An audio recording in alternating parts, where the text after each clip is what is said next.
بسم اللہ الرحمن الرحیم۔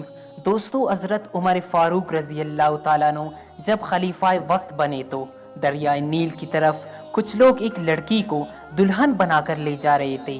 حضرت عمر فاروق رضی اللہ تعالیٰ عنہ نے پوچھا، اس بچی کو کہاں لے کر جا رہے ہو؟ لوگوں نے کہا، امیر المومنین ہر سال اس دریا میں کسی نہ کسی کنواری لڑکی کو دلہن بنا کر دریا کے بیچ کھڑا کرتے ہیں، تب یہ دریا بہتا ہے ورنہ نہیں بہتا۔ حضرت عمر فاروق رضی اللہ تعالیٰ عنہ نے کہا، بچی کو واپس لے جاؤ، بچی کا کیا قصور ہے؟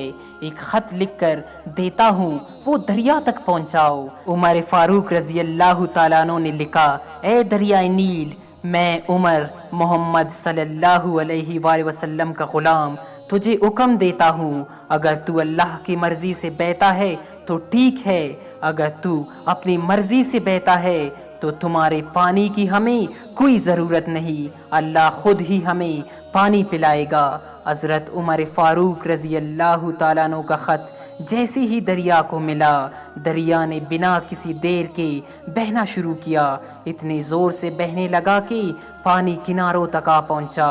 یہی عمر فاروق رضی اللہ تعالیٰ عنہ ایک دفعہ مسجد نبوی میں منبر پر نبی کریم صلی اللہ علیہ وآلہ وسلم پہ جمعے کا خطبہ ارشاد فرما رہے تھے کہ اچانک زمین کے اندر زلزلہ آ گیا، زمین ہلنے لگی۔ عمر فاروق رضی اللہ تعالیٰ عنہ نے لوگوں کو یہ نہیں کہا کہ مسجد سے باہر نکلو، مسجد کہیں گر نہ جائے، نہیں، عمر فاروق رضی اللہ تعالیٰ عنہ نے خطبہ والا عصا اٹھایا، اس عصا کو زمین پہ مار کر کہا، خبردار اے زمین، اگر عمر نے تجھ پہ انصاف قائم نہیں کیا تو تجھے ہلنے کا حق ہے، اور اگر عمر نے تجھ پہ انصاف قائم کیا ہے تو تجھ کو ہلنے کا کوئی حق نہیں۔ خدا کی قسم، عمر فاروق کی لاٹھی جیسی ہی زمین کو لگی، زلزلہ تو بند ہوا مگر آج تک مدینہ میں زلزلہ نہیں آیا۔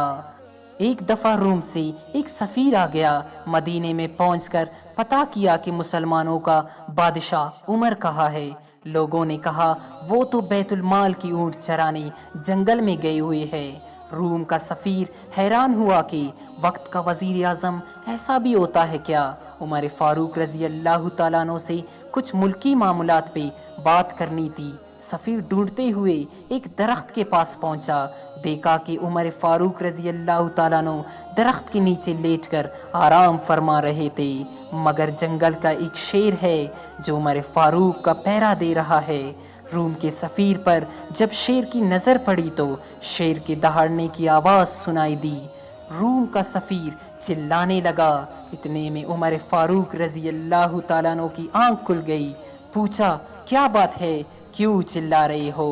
سفیر نے کہا، واہ عمر، تیری حکمرانی کی جنگل کے شیر بھی تیری ڈیوٹی دے رہے ہیں۔ اس پر عمر فاروق رضی اللہ تعالیٰ عنہ نے ایسا جملہ کہا کہ سونے کے تار سے لکھا جائے پھر بھی کم ہے۔ فرمایا، جو بھی ہمارے نبی محمد مصطفیٰ صلی اللہ علیہ وآلہ وسلم کی غلامی اختیار کرتا ہے، اس کی قدر جنگل کے جانور بھی پہچانتے ہیں۔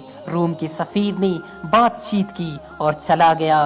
دوسرے صبح ہوئی، عمر فاروق رضی اللہ تعالیٰ عنہ پانی کی مشکیزیں بھر بھر کے غریبوں کے دروازے پہ پانی پہنچا رہے تھے تو نوکروں نے کہا کہ امیر المومنین، خزانے سے ہم بھی تنخواہ لیتے ہیں، آپ حکم کرو ہم پانی بھر لیتے ہیں۔ اس پہ عمر فاروق رضی اللہ تعالیٰ عنہ نے کہا کہ آپ تو ٹھیک کہہ رہے ہو، مگر کل روم کا ایک سفیر آیا، اس نے میری تھوڑی تعریف کر دی، اس سے میرے نفس میں کچھ زیادتی آ گئی، اب غریبوں کا پانی بھر کے اپنے نفس کو سزا دے رہا ہوں کہ عمر تو بادشاہ نہیں تو بھی غریبوں کا غلام ہے۔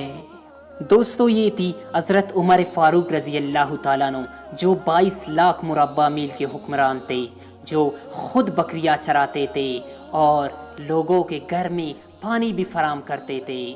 دوستو، اس ویڈیو کے بارے میں آپ کی کیا رائے ہے؟ ہمیں کمنٹ باکس میں ضرور بتائیں۔